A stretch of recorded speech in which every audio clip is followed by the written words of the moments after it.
pagi, hari Sabtu lagi. Hmm,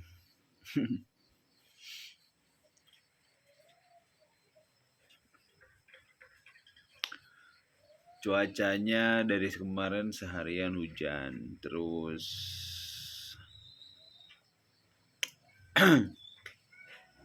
hari ini sih cerah pagi. Tapi semalam feels like-nya suhunya di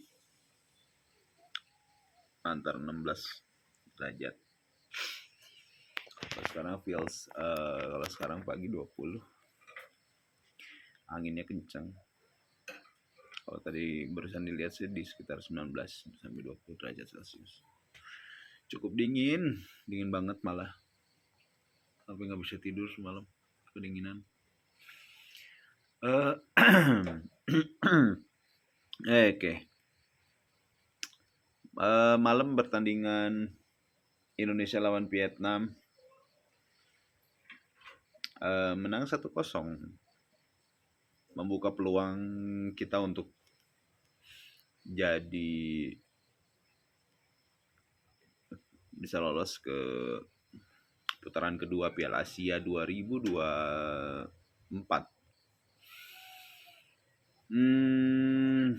Pertandingan terakhir lawan Jepang minggu depan sekitar tanggal 24. Yang tambah gokilnya Jepang juga kalah semalam lawan Irak. Kayaknya Irak ngasih gebrakan,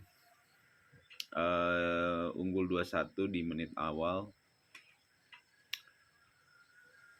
Nah, udah otomatis lolos.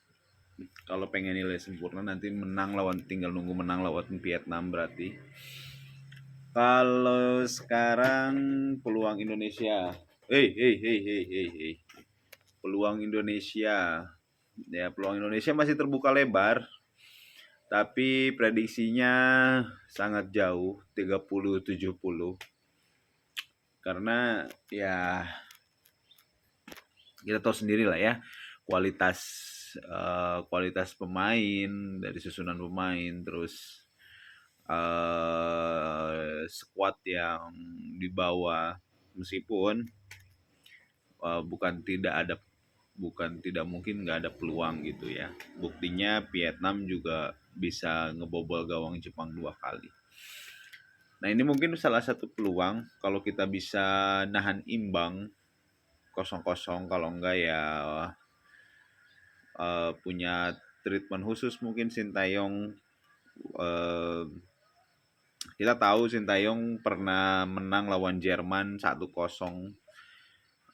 dengan pola permainan yang bertahan gitu, terus akhirnya serangan balik yang akhirnya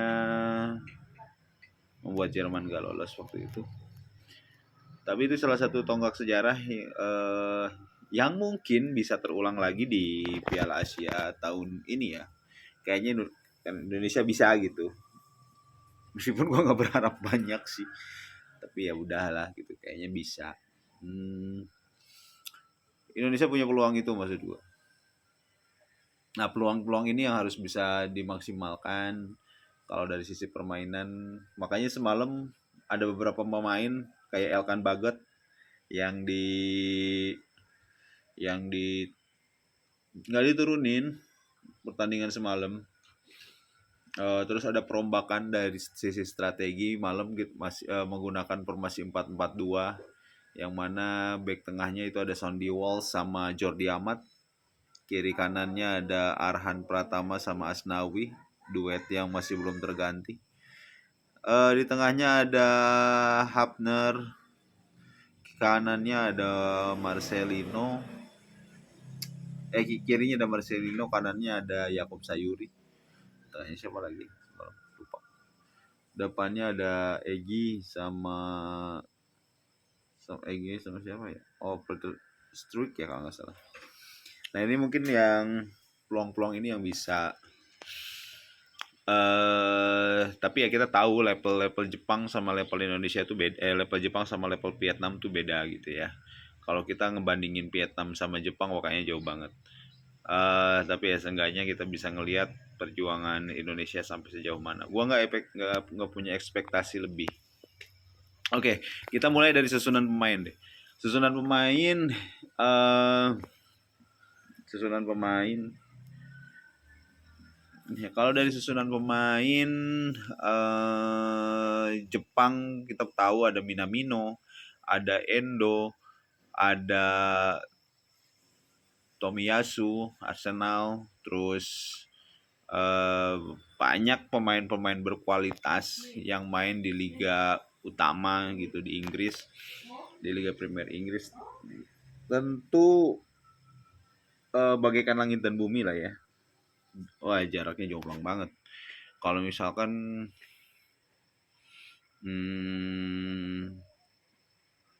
Indonesia harus menang gitu, itu jomplang banget sih.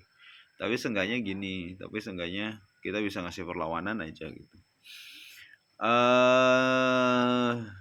Ditambah lagi squad kita. Ya meskipun squad kita ada yang main di Liga Inggris juga gitu. Tapi kan kita tahu ya levelnya beda. Kalau levelnya kayak kelas Elvan Bagot itu kan ada di divisi Liga 2-nya lah, di divisi 2. Terus Justin Hubner meskipun sudah beberapa kali masuk ke line up Wolverhampton, kita juga nggak pernah ngelihat, baru sekali lah mungkin kita ngelihat dia main di tim utamanya gitu. Nah, ini yang jomplang banget. Tambah usia timnas kita itu masih muda-muda. Di tim dengan skuad termuda, paling muda di Piala Asia ini. Ya, gue nggak ekspektasi banget lah. Yang bisa nahan imbang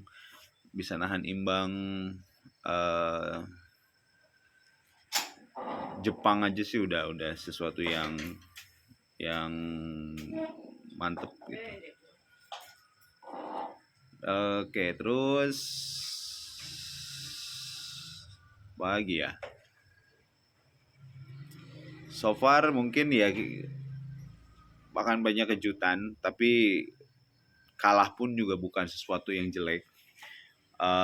Kalau ngelihat dari sisi permainan, visi misi bermain, determinasi, wah itu udah sangat hebat gitu ya, udah bagus.